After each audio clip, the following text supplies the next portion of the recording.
Hello and welcome back YouTubers to another episode of Pokemon Theories, the show where 9 out of 10 doctors agree Professor Oak isn't really a professor and going to the gym doesn't mean pumping iron. Please note that in all my videos, if I use images from Google, that I do not own any of those images, and all images obtained from Google are owned by their respective owners and copyrights. So please remember this when watching my Pokemon Theories. Thanks.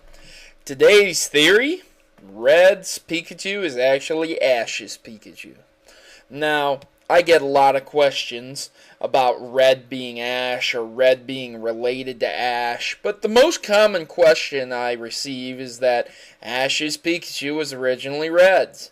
While this may sound good and even plausible with Pikachu's level, the question is, does it have evidence to support it? Well, this is Pokemon Theories after all, so we will solve this theory. It has been a question of mine for a long time, how a starter Pokemon like Pikachu is able to defeat nearly everything it battles early on, and also be defiant enough not to listen to Ash at first and then refuse its Pokeball, even close to its own death.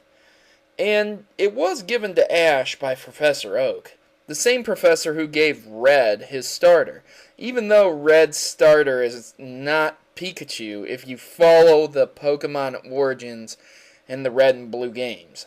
So it's possible that when Red went to Mount Silver to train, he died? It would make sense because all his Pokemon would return to Professor Oak. However, he does return later on in the Black and White series for a tournament, so that can't be possible. Unless everyone in the world was seeing a ghost. But yeah, we've been over that theory. But Professor Oak was once a champion, so perhaps it's Professor Oak's. But yeah, that doesn't have enough supporting evidence to it. But Ash's Pikachu is extremely powerful, so if it isn't Red's, then how did it get so powerful? In the first episode, Pikachu defeats a number of Pokemon, building its experience exponentially. Pikachu defeats over 30 Spearows in the first episode with the help of rain and its electric attacks at the same time.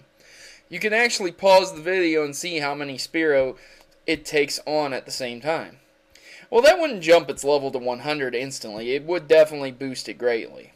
Later, when Ash battles Giselle in the Pokemon School, she states that Ash's Pikachu should be around 20 to 25.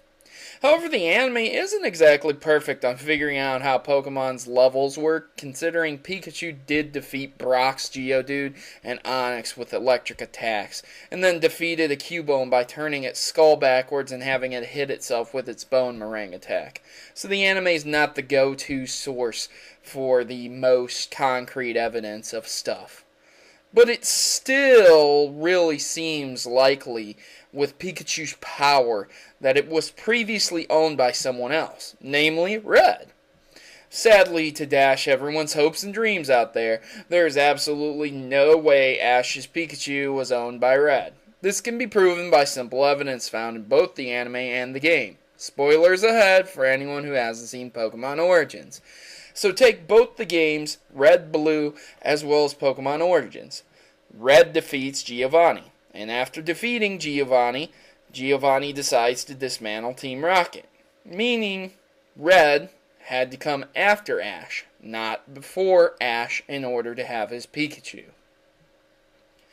Clearly, in Ash's universe, Giovanni can be seen several times, and Giovanni even battles Ash with his Persian. Giovanni is the gym leader that defeated Gary, and can be seen talking to Jesse and James. He even owns the island of giant Pokemon. So, as viable as this theory seems, Ash's Pikachu is 100% not Red's. So, whoever used to be Pikachu's owner, we may never know, but perhaps it will be revealed in time. Professor Oak's, another trainer's, or maybe it was just a crazy strong wild Pokemon. So I hope you guys enjoyed this Pokemon theory. And hey, if this theory didn't entertain you enough, there's tons of theories in my Pokemon playlist. Over 50 of them, in fact. So one of them has to at least pique your interest. So check it out. And don't forget to drop a like and a comment in the section below. If I choose your theory, I will give you a shout out in the comments section below, bearing in mind that 1.5 million people aren't asking the same exact theory. Thanks for watching, and of course, happy gaming. I hope you enjoyed that video, guys, and now time for a service announcement from the Maverick Army. Tired of the norm? Is it time for a revolution? Join the rebellion and become a Maverick today by subscribing to Proto Mario. Remember, together, we can create a new world order of gaming. Mavericks unite.